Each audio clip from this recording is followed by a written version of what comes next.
Hey guys, welcome back. I hope you had a very nice start into the new year. Today I want to take a look at how the meta could look like with the new hits, mainly on Tenpai, of course, because Dkayed actually organized a tournament, like he always does, every week, the Meta Weekly, where Tenpai, or all the new Banlist hits that will be with us come next week on Thursday, are basically in effect, and we will take a look at this and see how the meta could look like with Tenpai being hit.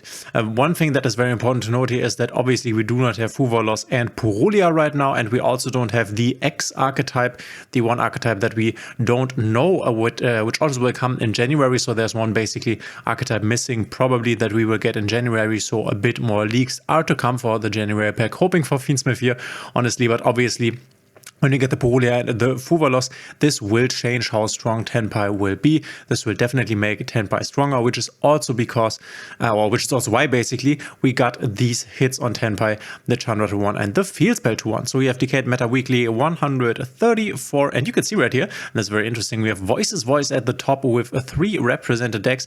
No big surprise here, and I honestly think this could stay, since Voices Voice is definitely not very good or not very weak against Fuvalos. So Fuvalos basically gives your opponent a draw whenever you special summon from the deck or from the extra deck, which in Voices Voice obviously you basically never do. You never really summon from the extra deck, and then you sometimes summon from the deck, but not really that much. So very good, a deck that is very good against the new Fuvalos, a deck that was very good in the OCG, not that great in the TCG, and here in Master Duel is also very good, also because it can play quite nicely into Maxi, which is always very important. We have Snake Eyes Rescue Ace back at the list here. This is super interesting.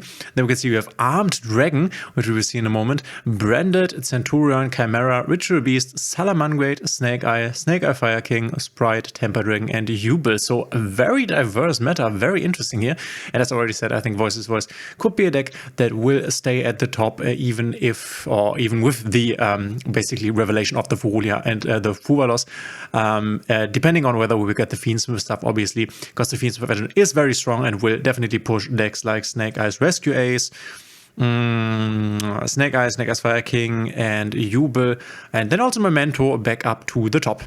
So we have a first place here, the Ritual Beast list. No big surprise, we have seen a Ritual Beast dominating Master Duel for a while now, which is just like players that are playing the deck a lot. It's a super complicated deck, it's really hard one, but if you can master it, then you can really do a lot. We have the Protoss line still, which is obviously worse right now, since you can't just go ahead and call Protoss Fire and expect everyone to be on Tenpai. As you can see, people aren't. There's only one Temper Dragon deck here. But yeah, it's Ritual Beast. If you can master this deck, it is super strong. A lot of different lines though, so you will have to invest a lot of time, and probably will become worse in the future with Fuvalos, and then also the new Dominus Impulse Staple Trap that will come to us in the future, maybe in the next pack, who knows. We have second place Timeless here with the Voiceless Voice strategy. Pretty basic. We are playing Ghost, Ogre, and Snow Rabbit, very interesting, which is a nice card against Tenpai. Maybe the guy was expecting a bit more Tenpai. We are playing 5 Ritual monsters, which is actually a lot.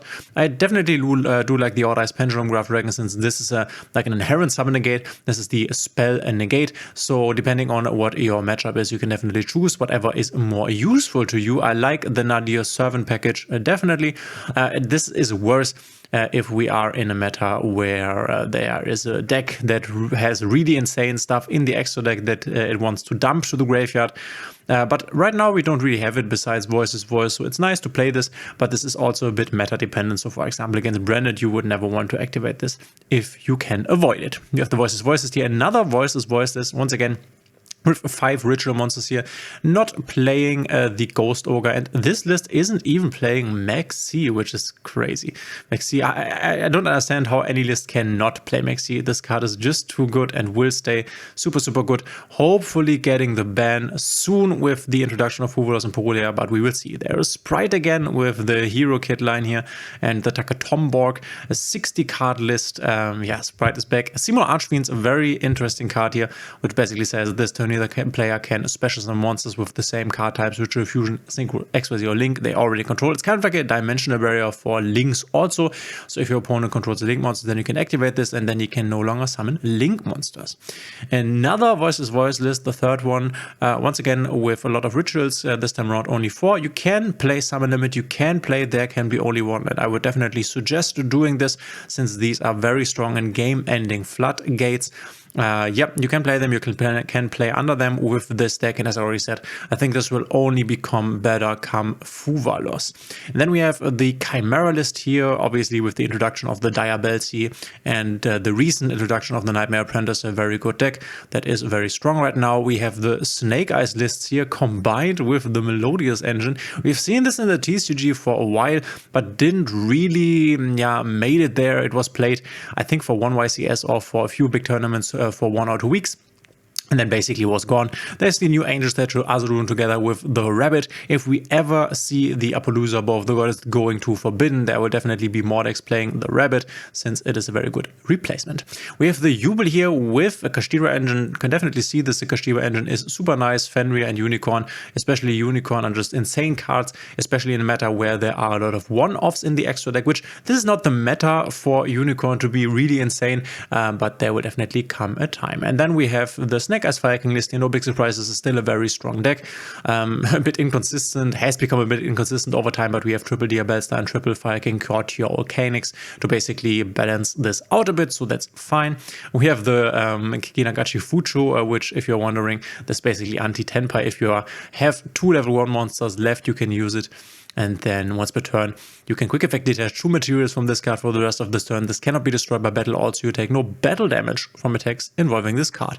Obviously, you can go Tenpai Dragon lists that will destroy this card and then still will be able to kill you, but it's definitely a roadblock. And then we have Salamangreat here. It's so cool to see a lot of different decks playing the spell card Monster Reborn. Interesting that we have not seen this a lot more in the game. And then there is our Tenpai list here with 1 Chandra as well as the Field Spell at 1. But yeah, as I already said, the DD Crow, for example, or maybe the Ghost Ogre and Snow Rabbit or the Moonlight Chill will definitely become Fuvalos in the future, or maybe also Purulias. Maybe we will play triple Fuvalos, triple Purulia in Tenpai Dragon, and then in my opinion, this is probably still the strongest deck. Obviously, in this configuration, it isn't. And then we have our Centurion list here with Bestials, no big surprise, and 100 Apple Dragon.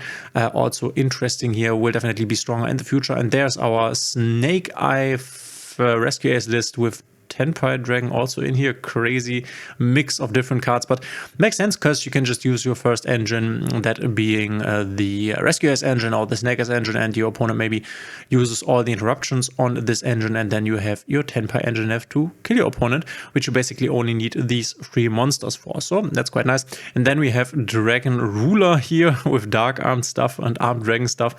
So interesting. By the way, there are new Dragon Ruler cards coming in the future, so this deck will get support and be meta relevant again. And then we have another Sinful Spoils Rescue Ace list here. Very interesting. And then Arbomod, probably Arbomod, maybe not, with the branded list here, 60 card Grass, still a super strong deck, and once again also a deck that you need to be able to play effectively. Basically, there's Ultimate Slayer, which will become a very good card in the future when we enter the Malice and Ryziel format. And yeah, this is the Dkayed Cup. Basically, we can also take a quick look at the 100 or the top 10 rating deck list from this month, and there you can also see that we have a good mixture here. We have a T-Elements list, we have a Gimmick Puppet, I hate this deck list. Then there is a Draco Slayer list, very interesting. Another Draco Slayer / Pendulum list. And then we have once again Voices Voice really being very prominent. Ritual Beast, no big surprise here.